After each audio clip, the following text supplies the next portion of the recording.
पाकिस्तान में खेल के मैदान एक बार फिर सुनसान करने का भारतीय ख्वाब चकनाचूर हो गया।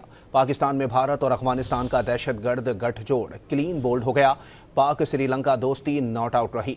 श्रीलंका क्रिकेट टीम ने इस्लामाबाद धमाके के बावजूद दौरा पाकिस्तान जारी रखने का ऐलान किया। भारतीय मीडिया ने गुज़िश्ता रोज दौरा खत्म करने का प्रोपेगेंडा शुरू कर दिया था।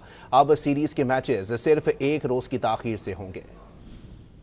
दहशतगर्दी और भारतीय प्रोपेगेंडे को शिकस्त, क्रिकेट जारी थी और रहेगी। मोहसिन नकवी ने श्रीलंकन प्लेयर्स को मना लिया। इस्लामाबाद धमाके के बाद श्रीलंकन प्लेयर्स ने अपने बोर्ड से तशवीश का इजहार किया। भी मोहसिन नकवी मैदान में आए। पहले इस्लामाबाद में श्रीलंका के हाई कमिश्नर को फुल प्रूफ सिक्योरिटी की यकीन दहानी कराई। उसके बाद श्रीलंकन टीम से मिले। घंटों जारी रहने वाली मुलाकात में मोहसिन नकवी ने श्रीलंकन प्लेयर्स को सिक्योरिटी से मुताल्लिक ब्रीफिंग दी और एतमाद में लिया। चेयरमैन पीसीबी ने यकीन दिलाया कि वो खुद सिक्योरिटी की मॉनिटरिंग करेंगे। मुलाकात के बाद श्रीलंकन प्लेयर्स मान गए और श्रीलंकन बोर्ड ने दौरा जारी रखने का बाकायदा ऐलान कर दिया। श्रीलंकन बोर्ड के मुताबिक अगर कोई प्लेयर दौरा अधूरा छोड़कर आता है तो उसका मतबादिल भेजा जाएगा। मैचेस में एक रोज की ताखीर की गई। रावलपिंडी में दूसरा वनडे अब 14 और तीसरा 16 नवंबर को खेला जाएगा।